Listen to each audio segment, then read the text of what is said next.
Ngibingelele babukeli bethu bakwaDukuza TV. Ngithemba ukuthi wonke umbukeli wethu uyaphila. Sila eStenga endaweni yase14 eWard 13. Sibuyele kusisi lo obenenkinga yokungahambi nohlala endlini eyitshotshombe. Since sasicelile ukuthi ke besicelile amakhansela ukuthi aveze noma alule isandla noma azobona isimo usisi angaphansi kwaso. Sesibe nenhlanhla ke einsukwini ezimbalo ezedlule sisanda nje ukukhipha istory. Sathola icall kwelinye lamakhansela engizodlulisela nje kulona liyithule ukuthi lubani. Amase bika nje udaba ukuthi uzwe kanjani, uzizwa enjani ngodaba lika sisi. Ngibonga nje kakhulu babukeli bethu bakaDukuza. Ngaphambi kokuthi ke ngidluliseleke kubaba wethu khansela, ngicela ningakhohle ukuthi babukeli bethu konke osikwenzayo sikwenzela nina, asizenzeli thina, and ukuthi sikwazi ukuhamba sifike zonke izinkalo lasifuna ukufika khona kulele kunina bakwethu, ukuthi nje ni subscribe, ni like, ni comment, ngoba i-comment iyona ezokwenza ukuthi siyazi, si understand la esenza khona amaphutha nala kufanele senze khona kahle. Ngibonga nje kakhulu babukeli bethu. Sezodlulisela kubaba ukhansela ezoyichaza ukuthi ukhansela ubani. Ngiyabonga nje kakhulu baba, ngicela ukubingelela ababukeli bethu masuyayichaza nje kafushane. Sibingelele ababukeli bekwaDukuza TV. Nathi ke sihlabe umxhwele masibona kwiKwaDukuza TV on social media udaba lokuthi kunomuntu ohlala ewadini umuntu ayiphethe. Ngukhansela uQwabeke mina useWard 13, ngukhansela wakuyo le ndawo. Ngithe mangibona le story sangihlaba umxhwele. Ngabona ukuthi kumele ngisondele cause okumsebenzi wethu ukuthi mabantu benenkinga fa sisondele. Siyanxusa ke futhi ukuthi nabanye abangahlabeka umxhwele ukuthi besondele ngoba lento ayikho ngokuthi singamakhansela kodwa ingokuthi ubuntu ebantwini. So sikhanda indlela yokuthi sikwazi ukuthi sikhanda ubuntu leyo kusondela kubantu abasuke benenkinga. Sithe asondeleke nakusisi wakwaDube sizame ukuthi sizwe istory sakhe. Sifikileke na izolo no disaster namhlanje futhi siyabuya ngoba nje masifika izolo sabona isimo sasithi namhlanje asibuye siphathe okuncane ozokwazi ukuthi usisi axoxe ikade eziko, kodwa kuningi ke sisazoqhubeka nakho sikwenze lusisi ngoba sesize sasibona isimo. Siyanxusa futhi nabantu abangakwazi ukuthi belekelele ngoba into esikhanda kakhulu kubantu bakithi ubuntu, ukuthi akubuye ubuntu ebantwini. So asiyafisha ukuthi bonke abangakwazi ukuthi belekelele besondele bekwazi ukuthi usiselekeleleke. Siyabonga kakhulu emsakazi. Siyabonga kakhulu babukhansela. Siyabonga nje kakhulu izandla idlula ikhanda. Inkosi kubusise. Ngicabanga ukuthi bakwethu ubaba lo uyena oyisibonelo njengamanje ukuthi ikhansela njengoba lisuke likhona lisuke lingahlalele lona noma lihlalele umndeni walo, but lisuke lihlalele umphakathi lo ekuyiwona osukumbekile. Siyanxusa nje ukuthi lokho kwenziwa ubaba akube isiqalo kodwa kungabi isiphetho, kube into ezojwayeleka, abe isibonelo esihle nje bese kwenzile. Ngiyaphinda baba, ngiyabonga nje kakhulu. uNkulunkulu akubusise, andise la uthathe khona, anwebe inhliziyo yakho ukuthi njengoba unyaka ozayo ufika kube lula nanokuthi ukwazi ukuphuma ebantwini, ngoba konke okwenzayo manje uzenzela wena, okubekayo manje uzibekela ikusasa.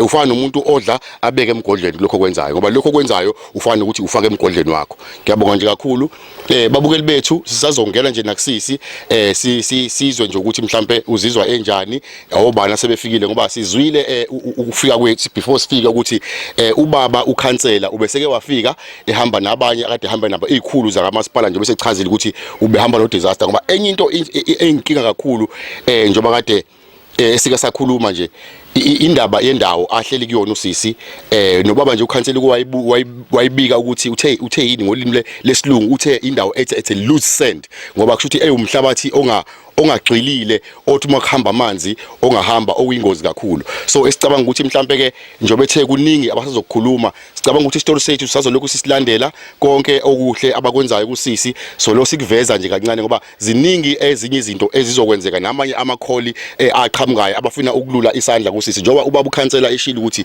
makukhona nabanye abafisayo ukuthi balule isandla bakwenze ngoba lokhu okuphambi kwethu kuqhamukapi, ngoba isikhathi esiningi sike sithi masiqhamuka kwezinye indawo bethi kuumdanti ukuthola igrocer fanele uhambe mhlambe angazi kabani bebala amagama. Bengifisa nje ukwazi ukuthi ke njengoba wena baba uyikhansela lokhu kuqhamukapi, mhlambe uhambile uapply noma uhambile wancenca noma qhamuka ngasayidini lakho. Ngibonge nje baba. Ngiyasibonga kakhulu. Umuntu uthe akayishaye iphakethe mayezwa isimo. Singeke salinda uhulumeni, siyazi ukuthi uhulumeni kuningi ama channels ofanele kudlulwe kuona, kodwa sithe masibona isimo sase sihlabeke ukuthi hayi asithinte ephaketheni sikwazi ukuthi usisi simlungisele ekwazi, ngoba izolo ngifika la ukhale ngokuthi nje akazi ukuthi uzolala edleni izolo, so yayisingihlaba leyo nto. Ngase ngithi hayi ngeke kuyomela ukuthi ngizame imizamo yokuthi ekwazi ukuthi usisi sifike nokuncane azokwazi ukuthi akugwaqamise nezingane. Siyabonga kakhulu baba. Usalokho eqhubekile njalo ubaba ukuliphakamisa igama lakhe, usalokho eqhubekile njalo ukwenza umsebenzi lo awubekele wona, njoba eseshila ukuthi akukho la apply khona, kodwa ubonile umuntu wakhe ukuthi ngeke yena athi ehleli la akhona ejabule umuntu wakhe, ngoba umuntu wakhe lo la, ngoba njoba ela inkinga ekhona eyenzakalayo kumele ukuthi iqonde kuyena ubaba. So ubonile ukuthi umuntu wakhe ngeke alale engadlile, yena edlile la khona. Ulethile nje bafowethu ukukhombisa nje ukuthi ngenze ngiveze into eyiningi, kodwa kukhona nje ongibona ukuthi lento iqhamuka enhlizweni. Yabona bafowethu ngisho amafutha ngeke ngiwabale igama, ngeke ngiwaveze, kodwa amafutha awathengile ngize ngashaya kumxhwele ngisho misela kwamina angaze ngiwathenge ekhaya, kwamina ngibhatanisa but angaze ngiwathenge lamafutha, ukukhombisa ukuthi konke akwenzile kuqhamuka enhlizweni. Yila mafutha abathi pure oil angaze aqhamuka ezihlahleni, akusiwo lawa. Siyabonga kakhulu baba, ukukhombisa khona ukuthi into mawuyithanda awunaki iprice noma inani, but uwenza sure ukuthi lo muntu oyakuyena usesimeni esinjani. So nawe uzame ngakho konke kusemandleni ukuthi umnikeza into esezingeni lokuthi imayelana nempilo, ngoba lamafutha mabewasho amafutha ahambelana nenhliziyo aphathana kahle ngisho nasemzimbeni. Siyabonga nje kakhulu baba. Bengizocela nje ukuthi ubaba ukhansela abike nje ihambeli zethu lezi ahamba nazo. Sibonga ithuba. Mina ngo-Aubrey wakazitha, i-ward committee yakhona kule ndawo. Ngilekelele nje kakhulu kuyo le ndawo le yase Mpongompongweni. Kulo msebenzi lo ward committee into engifundile kakhulu khona kufanele ube nenhliziyo, ube nothando kubantu, ukwazi futhi ukubalalela. If umuntu emefikile kuwena edinga usizo ukwazi ukumlalela, ungathi ukuthi umlahlisa amathemba mhlawumbe kwesinye isikhathi uthi angiboni lento yakho izolunga. Kufanele la noma ubone ukuthi kunzima ukuthi ilunga into yakho, kodwa umnike ithemba ukuthi njobe sefikile ku ward committee lapho esuke sefike khona ku ward committee sesazi ukuthi lapho esuke usizo na kanjani usuke sezolithola. So ngiyanxusa nje kwabanye aweza kwethu abakhona ama ward committee kwezinye kwabanye ama ward ukuthi ke babe nalento ekuthiwa uthando nesineke kuze bezokwazi ukulekelela abantu. If ungenalo uthando nesineke awukwazi ukubamba lo msebenzi, ngoba kwesinye isikhathi kuhlangana nama challenges lapha abantu bekuthuka benza yonke into awenza umsebenzi awenze ukuthi even though noma ubasizile khona ubasizayo uthola ukuthi umuntu mhlambe akwanelanga isandla silulile usangaluleka lendlela ebefisa ngayo, uthola ukuthi setalo akasizi lutho lo akangenzelanga lutho. So nje ngiyanxusa nje kubo bonke ama ward committees ukuthi sicommit nje kulekeleleni abantu, sibezwe futhi izikhalo zabo sidlulisele phambili. Siyabonga. Ngiyabonga nje kakhulu mfowethu, ngiyalithanda leli gama olushoyo liyahambelana negama lethu ukuthi siyicommit uma ward committee. Ma ward committee ngicabanga ukuthi nizwile ukuthi mfowethu ucela niyicommit emsebenzini wenu ukuba ama ward committee. Ngiyabonga nje kakhulu sesibongekela ababukeli. Ngiyababingelela ababukeli bakwaDovuza TV. Igama lami nguZandile waMthembu, nami ngomunye wama ward committee wakhona la endaweni yaka ward 13. Njengoba okuningi bese chazile uBut Aubrey, nami kuyisikhashana nje esincane ngiyi-ward committee, kodwa nje kuningi sengikufundile khona ukuthi abantu basizwa kanjani futhi fanele kube nenhliziyo. And futhi kuyajabulisa ke kakhulu ukuthi mangabe umuntu efikile kuwena wazofuna usizo wasukwazi nokumsiza. Isikhathi esiningi nje kuyajabulisa lokho. Sazoqhubeka ke nami ngifunde njengoba njobe bese nesikhathi eside e-ward committee. mina nje kuyisikhashana. Ngiyabonga kakhulu.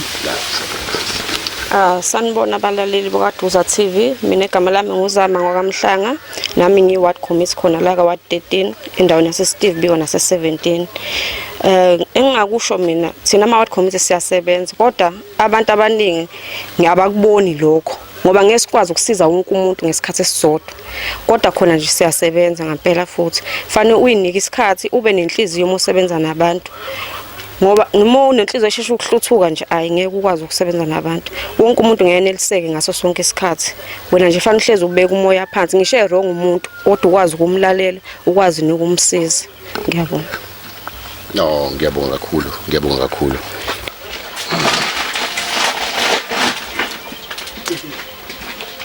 Siyabonga abakhansela. Siyabonga bafowethu. Kwandela nithathe khona inkabuzana.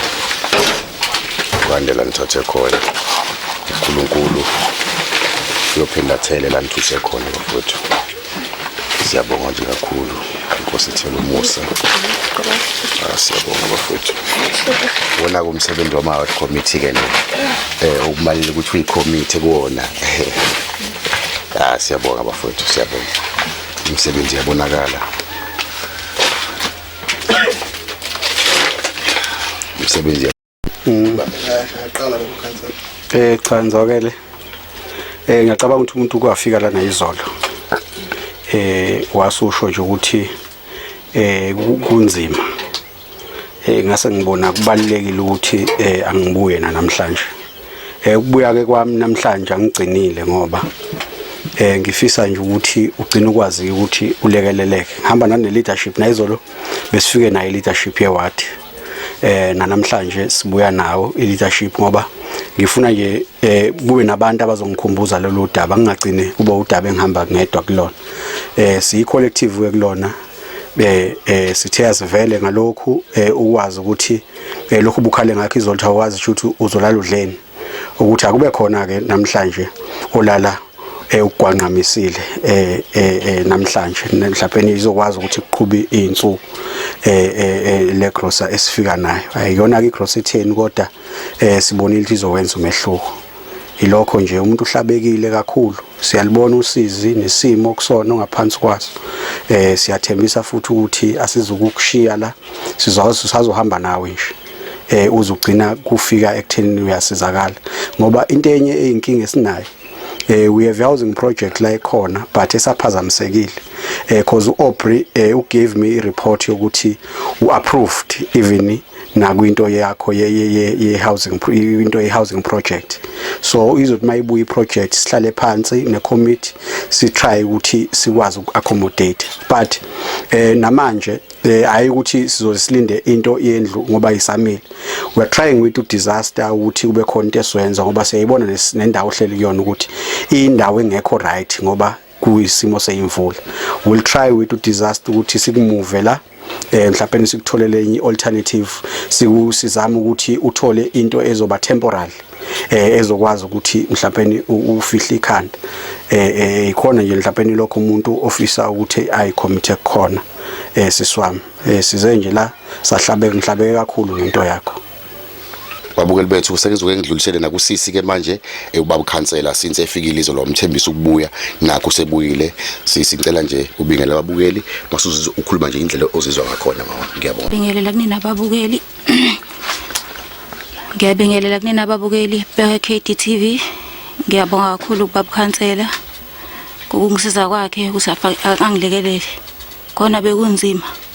Angifuni uqamba manga nabanye abangisizayo ngiyabonga kakhulu. Ngiyathemba ukuthi akuzokugcina ngami kuphela ukusiza umphakathi kepha bazoqhubeka nokusiza abanye abantu. Ngaphandle kwami ngiyabonga kakhulu.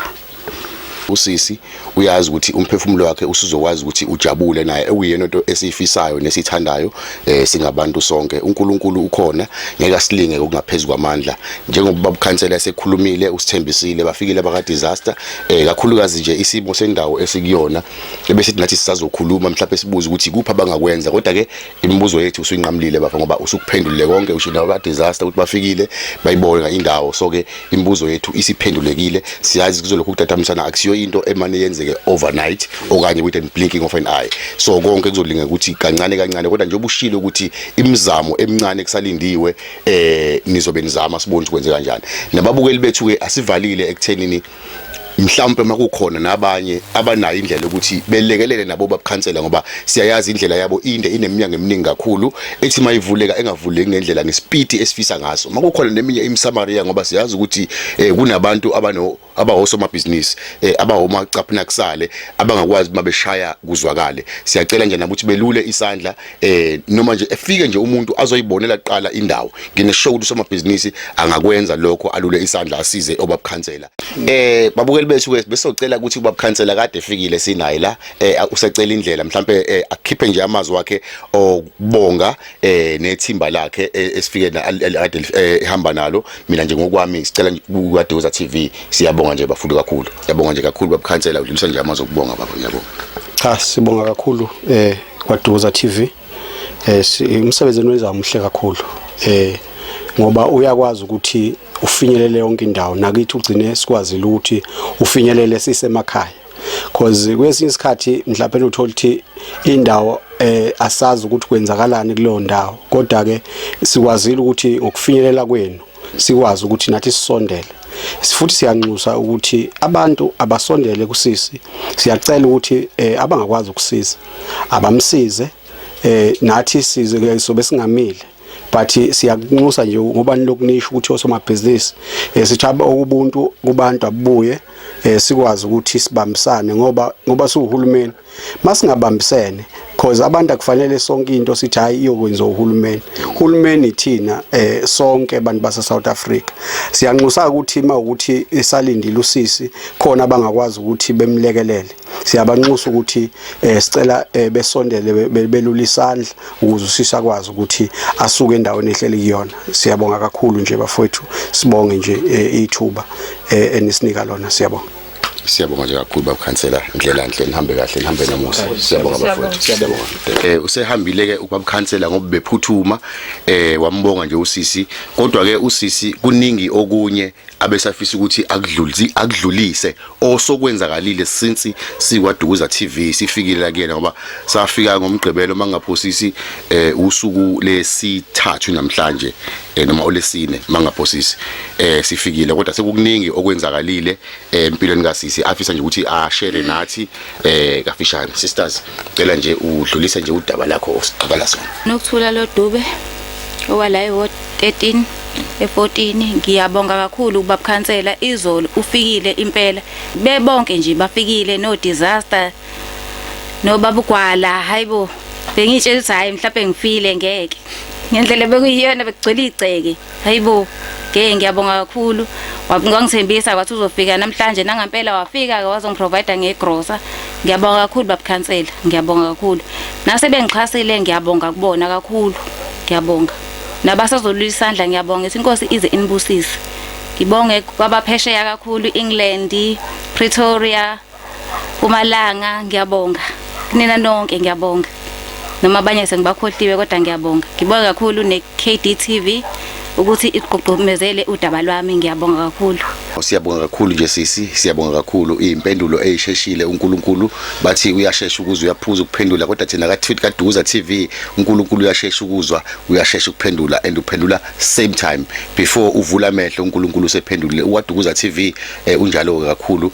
Siyabonga kakhulu nakusisi lo amshoyo umama athe use England kuningi ke abaxoxile naye usisi mhlambe esiyohamba sihambe sikuveze ngelinye ilanga babukele ngoba once wafika kwaDuza TV usuku usunyakazisa uNkulunkulu uqobo kuba definitely usuku ukhona okuzokwenzakala. Usisi lo mhlambe naye singambona nje eEngland kungekudala ngoba usekhuluma nabase England abafisa nje ukuthi mhlambe naye belule isandla noma kube khona abamsiza ngakho umama nje owangapha eSouth Africa kodwa ngokomsebenzi ngicabanga ukuthi ingakho ke eEngland. Siyabonga kakhulu mawami noma usisi engasalikhumbuli igama lakhe umama kodwa ke siyabonga kakhulu. Sesibenza nenhlanhla nje sifike ekhaya ngoba phela babukeli bethu ama comment enu ewona sisebenzela kuona.